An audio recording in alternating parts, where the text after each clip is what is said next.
So hello guys, आपकी आज की वीडियो में देखने वाले हैं हम ध्वनि चैप्टर। तो हम बात करेंगे ध्वनि की, जिसे इंग्लिश में बोलते हैं साउंड। तो फ्रेंड्स, देखते हैं कि ध्वनि होती क्या है। ध्वनि क्या होती है, चलो देखते हैं। कि ध्वनि एक तरंग है जो वस्तु के कंपन से उत्पन्न होती है तथा हमारे कानों में संवेदना उत्पन्न करती है। ध्वनि क्या होती है, एक तरंग होती है। किसी वस्तु में कंपन के कारण जो होता है वो ध्वनि का उत्पादन होता है। किसी वस्तु में कंपन के कारण। अब बात आती है कंपन की। कंपन क्या होता है कि कंपन का अर्थ होता है कि किसी वस्तु का तेजी से बार बार इधर उधर गति करना कंपन कहलाता है। तो फ्रेंड्स, आपको इतना समझ में आ गया होगा कि कंपन के कारण जो होती है वो ध्वनि का उत्पादन होता है। अब देखते हैं अगला टॉपिक के तरंगों के प्रकार, जिसे इंग्लिश में बोलते हैं टाइप्स ऑफ वेव्स। तरंगे जो होती हैं वो दो प्रकार की होती हैं। नंबर 1, अनुदैर्घ्य अनुप्रस्थ तरंग। अनुप्रस्थ तरंगे जिन्हें बोलते हैं ट्रांसवर्स वेव्स। कि अनुप्रस्थ तरंगे क्या होती हैं कि जब माध्यम के कणों के दोलन करने की दिशा तरंग की गति की दिशा के लंबवत होती है तो उसे अनुप्रस्थ तरंग कहते हैं। जैसा कि चित्र में दिखाया गया है, तरंग की दिशा और दोलन करने की दिशा दोनों एक दूसरे के लंबवत हैं। अब देखते हैं इसके उदाहरण। इसके उदाहरण क्या क्या होते हैं। नंबर 1 के एक सिरे पर बंधी डोरी के दूसरे सिरे को ऊपर नीचे हिलाने पर उत्पन्न तरंगे में कौन सी होता है, अनुप्रस्थ तरंग होती हैं। और नंबर 2 है कि जलीय द्रव की ऊपरी तल पर पत्थर गिराने पर द्रव में उत्पन्न तरंगे एक प्रकाश तरंगे भी अनुप्रस्थ तरंगे होती हैं। हम देखते हैं सुरंग तथा गर्त के बारे में। तो सुरंग, जिसे इंग्लिश में बोलते हैं क्रेस्ट, क्या होता है कि तरंग गति का उठा हुआ भाग सुरंग कहलाता है। अब देखते हैं गर्त जिसे बोलते हैं थ्रो। गर्त क्या होता है कि तरंग गति का दबा हुआ भाग जो होता है वो गर्त कहलाता है, जैसा कि चित्र में दिखाया गया है।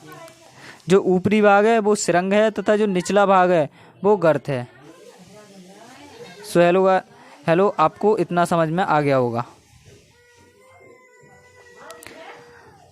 अब अगला टॉपिक है, मतलब 2, अनुदैर्घ्य तरंगे, जिसे लॉन्गिट्यूडिनल वेव्स कहते हैं।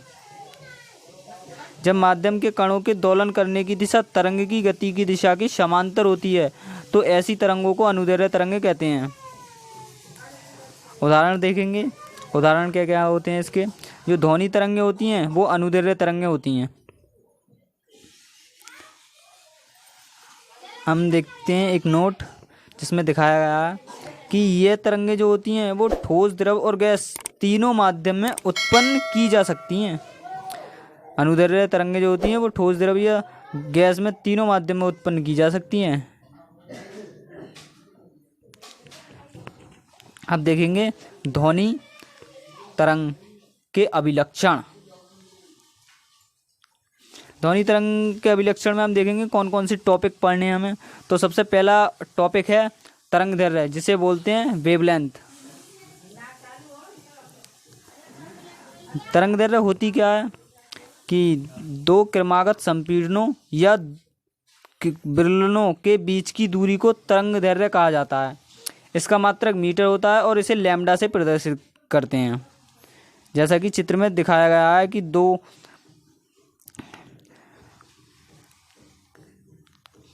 वेव्स निकल रही हैं और जो संपीड़न है C, उन दोनों के बीच की दूरी को ही क्या बोलेंगे, तरंग दैर्घ्य। अब हम देखेंगे 2, आवृत्ति, जिसे बोलते हैं इंग्लिश में फ्रीक्वेंसी।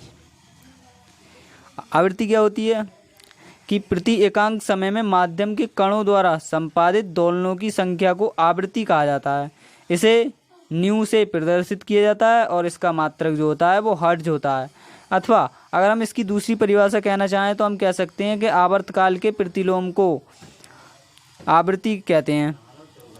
आवृत्ति बराबर होता है 1/, आवर्तकाल, जिसका फॉर्मूला न्यू बराबर 1/T। आई होप आपको इतना समझ में आ गया होगा। अब देखते हैं अगला टॉपिक तीसरा नंबर जिसे बोलते हैं आवर्तकाल, जिसे इंग्लिश में बोलते हैं टाइम पीरियड। आवर्तकाल क्या होता है कि एक संपूर्ण दोलन में लिया गया समय आवर्तकाल कहलाता है। इसे टी से प्रदर्शित किया करते हैं। इसका मात्रक जो होता है सेकंड होता है।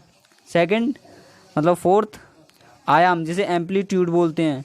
माध्यम के कण की मूल स्थिति से किसी एक और अधिकतम विक्षोभ को तरंग का आयाम कहते हैं। आयाम को प्राय अंग्रेजी के अक्षर ए से निरूपित किया जाता है।